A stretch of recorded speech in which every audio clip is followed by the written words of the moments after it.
Hello friends, स्वागत है आपका मेरे चैनल सरकारी क्रेज़ हब में। कैसे हैं आप सभी? आई होप सभी अच्छे होंगे, खुशहाल होंगे। तो फ्रेंड्स, इस वीडियो में मैं आपको बताऊंगा जीके के कुछ मोस्ट इंपॉर्टेंट टॉपिक, और हर एक टॉपिक में से मैंने 1 से 2 नंबर के क्वेश्चन इंक्लूड करे हैं जो हर एक एग्ज़ाम में एसएससी यूपीएससी का हो, चाहे अन्य स्टेट लेवल एग्ज़ाम हो, बार बार पूछे गए हैं। और ये वीडियो आपके लिए इतना ज़्यादा यूज़फुल है कि इसमें से आपके 10 नंबर भी बन सकते हैं। तो आइए फ्रेंड्स, स्टार्ट करते हैं। पहले क्वेश्चन है हमारा, सूर्य मंदिर भारत के किस राज्य में स्थित है? देखिए फ्रेंड्स, मैंने कहा था प्रत्येक टॉपिक में से मैंने जीके इंक्लूड करी है, तो ये मंदिरों से रिलेटेड क्वेश्चन है। और इससे ज़्यादा मैं आपको एक एडवांस जानकारी भी देना चाहता हूँ। जैसे इसी क्वेश्चन को देख लीजिए। देखिए, सूर्य मंदिर हमारा उड़ीसा में स्थित है और ये कोणार्क में है, और नरसिंह देव प्रथम द्वारा निर्मित है। क्वेश्चन नंबर सेकंड की तरफ बढ़ते हैं। नामदफा राष्ट्रीय उद्यान भारत के किस राज्य में है? तो देखिए, ये उद्यानों से रिलेटेड क्वेश्चन है फ्रेंड्स। मैंने हर एक टॉपिक में से जीके इंक्लूड करी है और ये सभी रिपीटेड क्वेश्चन है, यानी कि इनके आने की भी संभावना है आगे। तो वही मैं पूछ रहा हूँ कि नामदफा राष्ट्रीय उद्यान भारत के किस राज्य में है? तो इसका राइट आंसर होगा ऑप्शन डी, अरुणाचल प्रदेश। अरुणाचल प्रदेश में नामदफा राष्ट्रीय उद्यान है। क्वेश्चन नंबर थर्ड है, अकबर का किला किस स्थान पर स्थित है? देखिए फ्रेंड्स, ऐतिहासिक स्थल एक टॉपिक होता है, उससे रिलेटेड भी मैंने क्वेश्चन इसमें इंक्लूड करा है। तो देखिए, अकबर का किला किस स्थान पर स्थित है? आपको मालूम होना चाहिए मुगल सल्तनत के बारे में। तो अकबर का किला है वो है हमारा ऑप्शन नंबर सी, सिकंदरा में। और आपसे ये भी पूछ सकते हैं एक एडवांस जानकारी कि सिकंदरा कहाँ पड़ता है, तो ये पड़ता है हमारा उत्तर प्रदेश में। क्वेश्चन नंबर फोर्थ की तरफ बढ़ते हैं। पंडित रविशंकर कौन सा वाद्य यंत्र बजाते थे? देखिए, ये वाद्य यंत्र से रिलेटेड क्वेश्चन है फ्रेंड्स कि पंडित रविशंकर, ये बहुत ही बार रिपीट हुआ है कि पंडित रविशंकर कौन सा वाद्य यंत्र बजाते थे। तो उसी से रिलेटेड क्वेश्चन है। आप बताइए, आप अपना आंसर कमेंट बॉक्स में डाल दीजिए, क्या होने वाला है इसका आंसर। तो वो इसका आंसर होगा, वो होगा हमारा ऑप्शन नंबर ए, सितार वादक थे ये। क्वेश्चन नंबर फिफ्थ की तरफ बढ़ते हैं फ्रेंड्स। रेबीज नामक रोग किससे होता है? यानी आप बताइए मुझे कि रेबीज नामक जो सा रोग होता है वो बैक्टीरिया से होता है, विषाणु से होता है, कवक से होता है, या आनुवंशिकी से होता है? तो देखिए, रोगों वाले टॉपिक में से मैं आपको वही बता रहा हूँ। इस वीडियो में मैंने 30 क्वेश्चन इंक्लूड करे हैं और 30 डिफरेंट टॉपिक हैं, ताकि आपका नंबर कट ही ना सके एग्जाम्स में। तो ये रेबीज नामक रोग होता है विषाणु से, इंग्लिश में हम इसे वायरस कहते हैं। क्वेश्चन नंबर 6 की तरफ बढ़ते हैं। थल सेना दिवस। देखिए फ्रेंड्स, दिन दिवस से रिलेटेड क्वेश्चन हर एक एग्जाम्स में आता है, चाहे एसएससी हो, चाहे यूपीएससी हो, चाहे रेलवे हो, चाहे एमटीएस हो, या फिर चाहे स्टेट लेवल एग्जाम। इसी कारण ये वाला क्वेश्चन बहुत इंपॉर्टेंट है, इसी कारण मैंने इसे अपनी वीडियो में इंक्लूड करा है। तो थल सेना दिवस है वो हमारा मनाया जाता है 15 जनवरी को। 15 जनवरी इसका राइट आंसर होगा।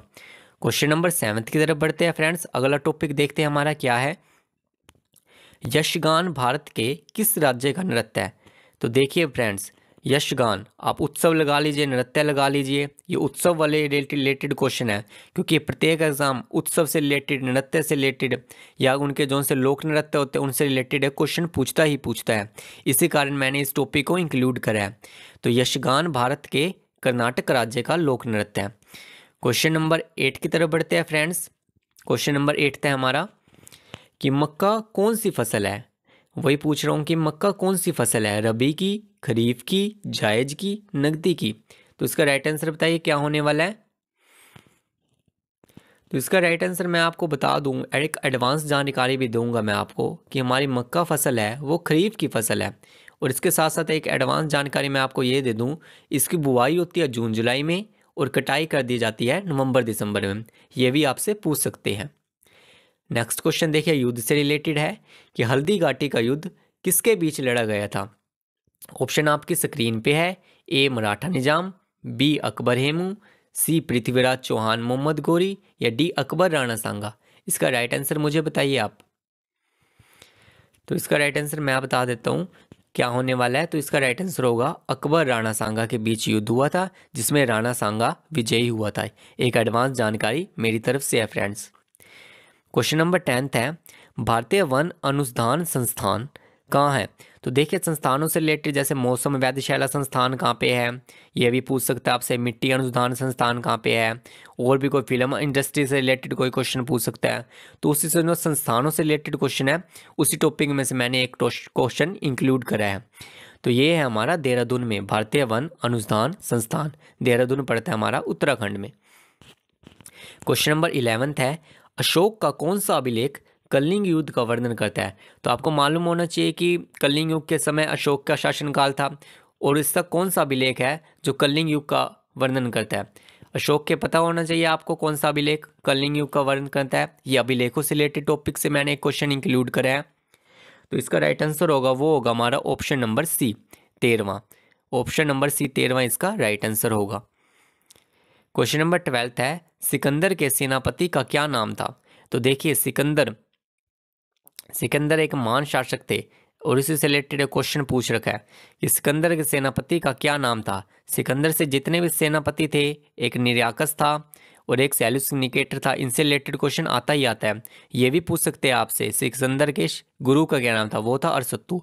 और फिलहाल इसका राइट आंसर होगा सेल्यूसिनिकेटर, जो सिकंदर के सेनापति थे। क्वेश्चन नंबर 13 है, ईसाई धर्म के संस्थापक कौन थे। तो आप बताइए कि ईसाई धर्म की स्थापना किसने करी थी, किसने एक्स्टैब्लिश करा था ईसाई धर्म। आपको मालूम होना चाहिए, ये इतिहास से रिलेटेड क्वेश्चन है। तो साइड में आप देख सकते हैं कि कौन से टॉपिक में से क्वेश्चन इंक्लूड कर रहा हूँ, ताकि आपको नॉलेज बढ़ती रहे। तो ईसाई धर्म के संस्थापक थे, वो आपको मालूम होना चाहिए, वो ईसा मसीह थे। ईसा मसीह को ईसाई धर्म के संस्थापक के नाम से जाना जाता है। क्वेश्चन नंबर 14 की तरफ बढ़ते हैं फ्रेंड। किस शासक के युग को स्वर्ण युग के नाम से जाना जाता था। इससे पहले आपने मेरा चैनल सब्सक्राइब नहीं करा है तो प्लीज़ सब्सक्राइब, लाइक, शेयर कर दीजिए। सरकारी क्रेज हब चैनल और इस तरह की वीडियो देखने के लिए मेरा चैनल सब्सक्राइब कर दीजिए। किस शासक के युग को स्वर्ण युग के नाम से जाना जाता है। ये बहुत ही बार रिपीट हुआ है रेलवे के एग्जाम्स में, इसलिए मैंने इसे इंक्लूड करा है। इतिहास का रिलेटेड क्वेश्चन है। तो गुप्त वंश के स्वर्ण युग का नाम से जाना जाता था। क्वेश्चन नंबर 15 है हमारा, किस शासक ने मुगल वंश की स्थापना की थी। देखिए मुगल सल्तनत से रिलेटेड क्वेश्चन आना ही आना है, चाहे वो बाबर से रिलेटेड पूछ ले, चाहे हुमायूं से पूछ ले, चाहे पूछ ले लाल किला किसने बनवाया, चाहे पूछ ले ताजमहल किसने बनवाया। तो इससे रिलेटेड क्वेश्चन आता रहता है, उसके कारण मैंने इसको इंक्लूड करा है। तो मुगल वंश की स्थापना किसने करी थी। तो इसका राइट आंसर होगा ऑप्शन नंबर सी, बाबर ने मुगल सल्तनत की स्थापना करी थी। क्वेश्चन नंबर 16 की तरफ बढ़ते हैं। यूरोप के खेल का मैदान किसे कहा जाता है। तो देखिए भूगोल से रिलेटेड, जियोग्राफी से रिलेटेड एक क्वेश्चन है कि यूरोप के खेल का मैदान किसे कहा जाता है। ऑप्शन आपकी स्क्रीन पे है। तो इसका राइट आंसर होगा यूरोप के खेल के मैदान किसे कहा जाता है। ये बहुत ही मोस्ट इंपॉर्टेंट क्वेश्चन है, इसे आप अंडरलाइन कर लीजिए, इसका स्क्रीनशॉट ले लीजिए। तो इसका राइट आंसर होगा ऑप्शन नंबर डी, स्विट्जरलैंड को यूरोप के खेल का मैदान कहा जाता है। क्वेश्चन नंबर 17 की तरफ बढ़ते हैं। उसी से रिलेटेड क्वेश्चन है जियोग्राफी से कि अब किसे झीलों के देश के नाम से जाना जाता है। कि ऐसा कौन सा देश है जो झीलों के देश के नाम से विख्यात है, प्रसिद्धि हासिल है उसे झीलों के देश से। तो आपका इसका राइट आंसर बताइए। ये फ्रेंड्स ऑस्ट्रेलिया और ऑस्ट्रिया में बहुत डिफरेंस होता है। ऑस्ट्रेलिया की राजधानी होती है कैनबरा और ऑस्ट्रिया की राजधानी होती है वीना। तो फिनलैंड है हमारा देश जिसे झीलों के देश से नाम से जाना जाता है। क्वेश्चन नंबर 18 है, अमेजन नदी का उद्गम स्थल कहाँ है। यानी कि अमेजन नदी का उद्गम स्थल कहाँ पे है, किस स्रोत से वो अमेजन नदी उद्गम होती है। तो ये भी जियोग्राफी से रिलेटेड क्वेश्चन है हमारा बहुत अच्छा। ए विक्टोरिया झील, बी लैगो विलफेरो, सी तिब्बत का पठार या डी बेकाल पर्वत। तो इसका राइट आंसर होगा वो होगा हमारा ऑप्शन नंबर बी, लैगो विलफेरो से अमेजन नदी का उद्गम होता है। और विक्टोरिया झील आपको मालूम होना चाहिए कौन सी नदी का उद्गम होता है यहाँ से, नील नदी का। नील नदी कहाँ पे है, अफ्रीका में है। क्वेश्चन नंबर हमारा 19 है संविधान से रिलेटेड क्वेश्चन। देखिए हर एक टॉपिक में से मैंने जीके इंक्लूड करी है। तो उपाधियों का अंत संविधान के किस अनुच्छेद में है। अनुच्छेदों से रिलेटेड क्वेश्चन आते हैं, इसी कारण ये बहुत बार रिपीट हुआ था, इसी कारण मैं इसे अपनी वीडियो में इंक्लूड करा है। तो अनुच्छेद 18, अनुच्छेद 18, आर्टिकल 18 के अकॉर्डिंग उपाधियों का अंत है। नेक्स्ट क्वेश्चन फिर से अनुच्छेदों से रिलेटेड है कि किस अनुच्छेद के तहत प्रधानमंत्री की नियुक्ति की जाती है। वर्तमान में हमारे प्रधानमंत्री कौन है, श्री नरेंद्र मोदी जी हैं। और किस अनुच्छेद के अकॉर्डिंग इनकी नियुक्ति की गई थी। प्रधानमंत्री की नियुक्ति कौन करता है, राष्ट्रपति करता है। एक एडवांस जानकारी मैं आपको फ्यूचर के लिए दे रहा हूँ फ्रेंड्स, ताकि आपका फ्यूचर में नंबर ना काट सके एग्जामिनर।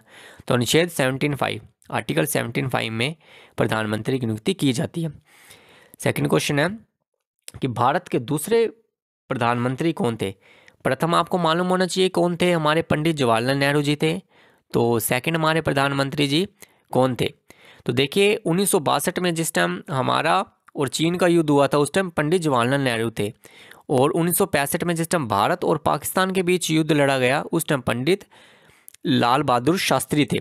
और वही पूछ रहा कि भारत के दूसरे प्रधानमंत्री कौन थे, वो लाल बहादुर शास्त्री थे। क्वेश्चन नंबर 22 है हमारा, भारत के किस राज्य में लोकसभा की सर्वाधिक सीटें हैं। देखिए कोई भी प्रधानमंत्री पद से उम्मीदवार होता है वो लोकसभा की सीट से अपना चुनाव लड़ता है। तो वही मैं पूछ रहा हूँ कि भारत के किस राज्य में लोकसभा की सर्वाधिक सीटें हैं, कि सबसे ज़्यादा संख्या कहाँ पे है सीटों की लोकसभा की। तो लोकसभा की सीटों की संख्या है उत्तर प्रदेश में 80 सीटें हैं, और दूसरे पर है महाराष्ट्र। ये भी पूछ सकते हैं आने वाले एग्जाम्स में।